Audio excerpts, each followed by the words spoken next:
नमस्कार शेतकरी मित्रांनो, मी आपला कृषी मित्र नितीन पाटील. आपल्या रुरल ॲग्रिकल्चर या यूट्यूब चॅनलवरती सर्वांचे मनपूर्वक आभार. आपल्या यूट्यूब चॅनलला शेअर करा, सबस्क्राईब करा. सर्व विद्यार्थी मित्र व शेतकरी मित्रांनो, बेल आयकॉनला प्रेस करा, म्हणजे आपले नवीन व्हिडिओ जे आहेत ते सर्वांना वेळेवरती आपल्या यूट्यूबवरती मिळणार आहे. आज आपण असा विषय निवडलेला आहे की या विषयाचा असा फायदा होणार आहे की सर्व शेतकरी बांधवांनी आंब्याची फळबाग लागवड करत असतात. पण आंब्याची फळबाग लागवड करत असताना त्यांना रोपवाटिकेमधून कलमे खरेदी करावी लागतात. कारण शेतकरी हे स्वतः आपल्या शेतीवरती रोपे तयार करून त्यांनी लागवड करू शकत नाहीत. आणि त्यांना इमर्जन्सी रान तयार झालेलं नसतं किंवा रान तयार होण्यासाठी वेळ लागतो. म्हणून त्यांनी काय करतात तर रोपवाटिकेमधून रेडीमेड तयार असलेली कलमे खरेदी करत असतात. मग अशा प्रकारची कलमे खरेदी करत असताना शेतकऱ्यांनी खबरदारी किंवा काळजी घेणं महत्त्वाचं आहे. ज्या रोपवाटिकेमधून आपण रोपे खरेदी करणार आहोत तर त्या रोपवाटिका हे परवानाधारक आहे का, त्यांना परवाना आहे का शासनाचा, हे बघणं अनिवार्य आहे. परवाना असल्यानंतर त्या रोपवाटिकेमध्ये ज्या फळझाडांची रोपे त्यांनी तयार करत आहेत तर त्या रोपवाटिकेमध्ये त्यांचे मात्रवृक्ष अवेलेबल आहेत का, ही माहिती बघणं गरजेचं आहे. नाहीतर रोपवाटिका रस्त्यावरती हवेच्या कडेला आपल्याला आंब्याचे इतर कुठल्याही फळपिकाचे आपल्याला रोपवाटिका आपण दिसून येते, पण त्यांच्याकडे मात्रवृक्षाचा जो काही अभाव आहे किंवा ते दिसून येत नाही.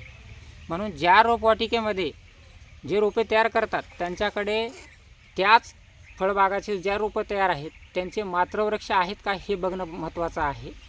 आणि हे सगळं बघितल्यानंतर रोपांची आपल्याला निवड करत असताना साधारणतः तुम्हाला शॅम्पलमध्ये एक रोप दाखवतो मी, निवड करायची आहे. त्यावेळेस काय करायचं आहे, रूट स्टॉक म्हणतो आपण याला. हा कलमाच्या खालचा भाग जो आहे तो रूट स्टॉकचा असतो आणि कलमाच्या वरचा जो भाग असतो तो सायन कांडी किंवा डोळा कांडी म्हणत असतो. हे दोन्ही भाग किंवा या दोन्ही भागाची जी जाडी आहे ही सारखीच प्रमाणामध्ये असणं गरजेचं आहे. आणि हे काही जॉईंट केलेला भाग आहे, पाचर कलम केलेला भाग आहे, तो पूर्णपणे जुळलेला आहे का बघून घेऊनच मग आपल्याला रोपं खरेदी करायची आहेत. त्याचबरोबर ही रोपे खरेदी करत असताना लक्षात ठेवणं गरजेचं आहे की साधारणतः ह्याची जी काही उंची आहे किंवा ह्याची जी काही वाढ आहे ही सरळ झालेली पाहिजे किंवा वाकड्या तिकड्या पद्धतीची रोपे आपल्याला खरेदी करायची नाही. सरळ वाढणारी, जोड हा एकसंध झालेला, रोग व कीडमुक्त असलेला अशा प्रकारच्या रोपांची आपल्याला फळबागेमध्ये लागवड करण्यासाठी रोपांची खरेदी करणं गरजेचं आहे. अन्यथा या ठिकाणी काय होतं, वाकडे तिकडे झालेले झाडं जे काय असतील, रोपे असतील, तर अशा प्रकारचे आपल्याला रोपं त्या ठिकाणी घ्यायचे नाहीत. तुम्ही पाहू शकता या ठिकाणी आपण दुसरं रोप आपल्याकडे अवेलेबल आहे. तर अशा प्रकारची रोपं आपल्याला घ्यायची नाही.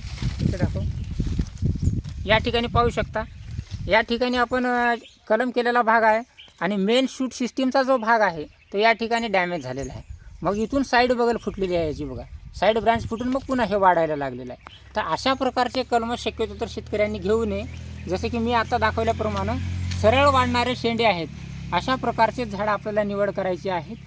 आणि महत्त्वाची गोष्ट, रोग व कीडमुक्त असणं गरजेचं आहे. आणि फळपिकाची लागवड करत असताना किंवा रोपवाटिकेमधून रोपे तयार करत असताना आपणाला कोणत्या प्रकारची बाग आपल्याला यशस्वी करायची आहे किंवा एकंदरीत आंबा लागवड करायचं आहे आपलं ठरलेलं आहे.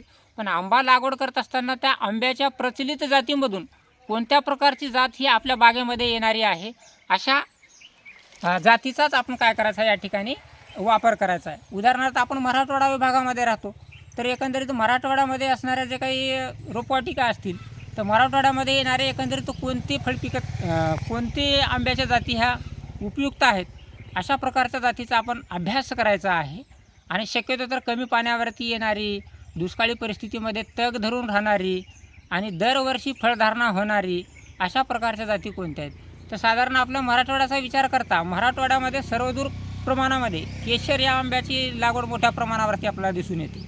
म्हणून आपण इतर जातीचा न विचार करता आता हापूस आंबा म्हणतो आपण, कोकणचा हापूस आंबा अल्फान्जो, तो कोकणमध्ये पिकतो.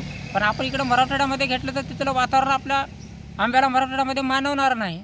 म्हणून असा विचार करायचा की फळबागेमध्ये फळांची आपल्याला लागवड करत असताना कोणत्या लागवड फळांची करायची आहे त्याची ठाणून आपल्याला माहिती घेणं गरजेचं आहे. म्हणजे एकंदरीत आपल्याला आंबा लागवड करायचा आहे तर आंब्याच्या प्रचलित वेगवेगळ्या जातीमधून आपल्या विभागावरती आपल्या परिसरामध्ये वाढणारी कोणत्या प्रकारची जात येते या जातीचा विचार करायचा आहे. आणि मागे सांगितल्याप्रमाणे कलमांची निवड करत असताना ह्या सगळ्या गोष्टीचा विचार करायचा आहे. धन्यवाद शेतकरी मित्रांनो. आपल्या चॅनलला शेअर सबस्क्राईब केलं नसाल तर पुन्हा एकदा सांगतो मी तुम्हाला, आपल्या चॅनलला शेअर करा, सबस्क्राईब करा आणि बेल आयकॉनवरती क्लिक करून सहकार्य करा, जेणेकरून माझे यूट्यूबवरती येणारे जे काही नवीन नवीन व्हिडिओ असतील त्याचे नोटिफिकेशन आपल्या यूट्यूबवरती निश्चित वेळेवरती मिळतील. धन्यवाद.